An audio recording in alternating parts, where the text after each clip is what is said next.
ভাইটি আহিছিলে বলেৰ নিয়ৰ এনাৰলতে ঘৰ তেখেতৰ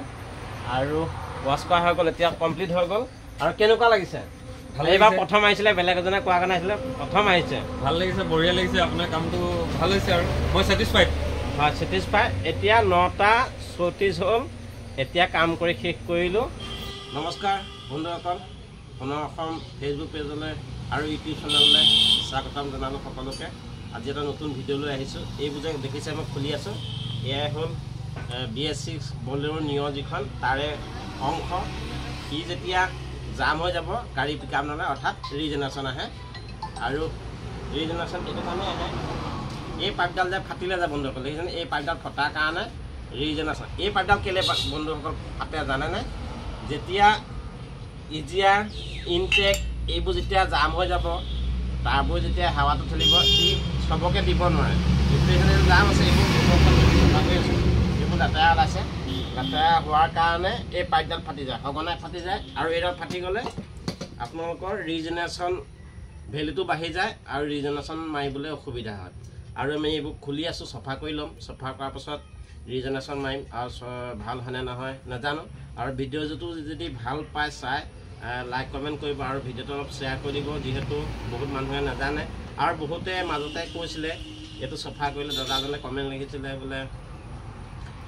এইটো ৱাছ কৰিলে ডিলাৰে গ্যাৰাণ্টি ল'ব নি গ্যাৰাণ্টি লোৱা নলয় আমি ইয়াক একো অনিষ্ট নকৰোঁ আমি খালি অকল চফা কৰোঁ ভিতৰতো আমি চফা কৰা ষ্টাইলটো বেলেগ আমি চফা কৰিম তাৰপিছত ৰিজেনেৰেশ্যন মাৰিম তাৰপিছত গাড়ীখন পিকআপ ল'ব ইয়াৰ আগত আহোঁতে 40 অভাৰ স্পীড আৰু আমি চফা কৰিছোঁ বনোৱা কেনেকৈ চফা কৰি আপোনালোকক দেখাম আৰু যদি মোৰ ভিডিঅ'টো ভাল লাগে ওচৰত যদি আহে মোৰ গেছটো বহুতে সুধি আছিলে বোকাঘাট নুমলীগড়ৰ পৰা ভিতৰতে বিহাৰ বজাৰ ওচৰতে বহুত গেছ আছে আৰু ইয়ালৈ আহি এই কামটো কৰি দিম তাৰ কাৰণে চিন্তা কৰিব নালাগে আৰু আমি কামটো কেনেকৈ আপোনালোক দেখাই আছোঁ বন্ধুসকল আমি ব'লক আমি ভিডিঅ' মাজলৈ সোমাই যাওঁ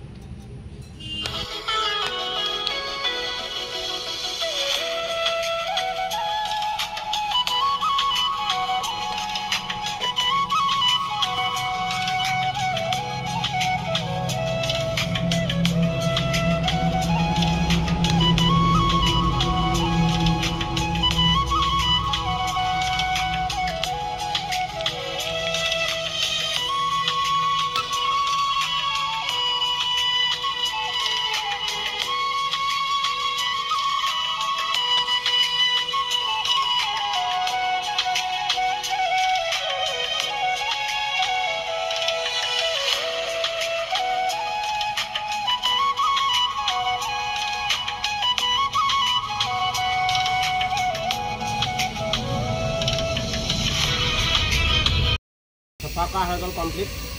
আৰু টোটেল বডি এইবোৰ ৱাছ কৰা হৈ গ'ল আমি অকণ হাৱা মাৰি ল'ম যিহেতু ইয়াত লেতেৰা অকণ মাৰিব পাৰে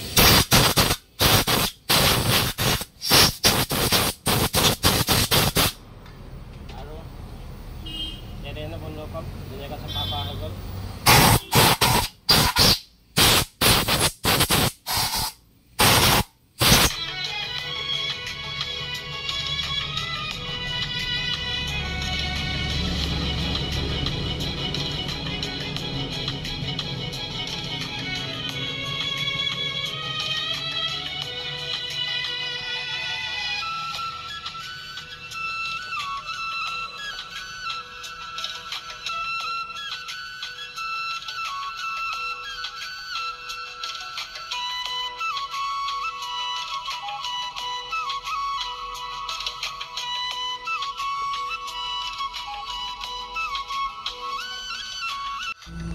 আৰু বন্ধুসকল আমাৰ ফিটিং কৰা হৈ গ'ল আৰু ইজিয়াৰ আৰু ইনটেক টোটেল বডি হ'ল তেতিয়াও ৰিজেনেৰেশ্যন লোৱা নাছিলে তাৰপিছত 62 আছিলে চুটমাছ ভেলু আৰু ৰিজেনেৰেশ্যন নোলোৱাৰ কাৰণে আমি চাইলেঞ্চাৰ খুলি পেলাই ৱাছ কৰিবলগীয়া হ'ল আৰু চাইলেঞ্চাৰ ৱাছ কৰাটো আমি ভিডিঅ' কৰিব নোৱাৰিলোঁ যিহেতু মই অকলে ভিডিঅ' কৰোঁ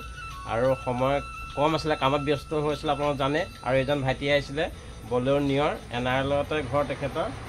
আৰু ৱাছ কৰা হৈ গ'ল এতিয়া কমপ্লিট হৈ গ'ল আৰু কেনেকুৱা লাগিছে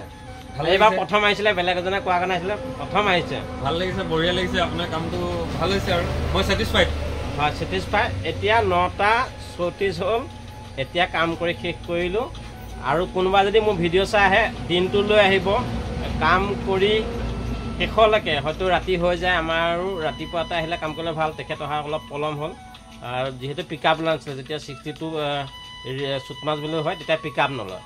লাহে লাহে আহিবলগীয়া হয় সেইটো কাৰণে দেৰি হ'ল আৰু গৰমে গৰমে খুলিবও নোৱাৰে আপোনালোকে জানেই চাইলেঞ্চাৰ খুলিব নোৱাৰে বা ইঞ্জিনৰ এটা অংশও খুলিব নোৱাৰে গৰম হোৱাৰ কাৰণে যি কি নহওক যদি ভিডিঅ'টো ভাল লাগিলে লাইক কমেণ্ট কৰিব ভিডিঅ'টো অলপ শ্বেয়াৰ কৰিব যদি ফেচবুকত আছে ফেচবুকত আৰু ইউটিউবত যদি চাই আছে ইউটিউবত শ্বেয়াৰ কৰি দিব ধন্যবাদ তোমাকে ধন্যবাদ জ্ঞাপন কৰিলোঁ ধন্যবাদ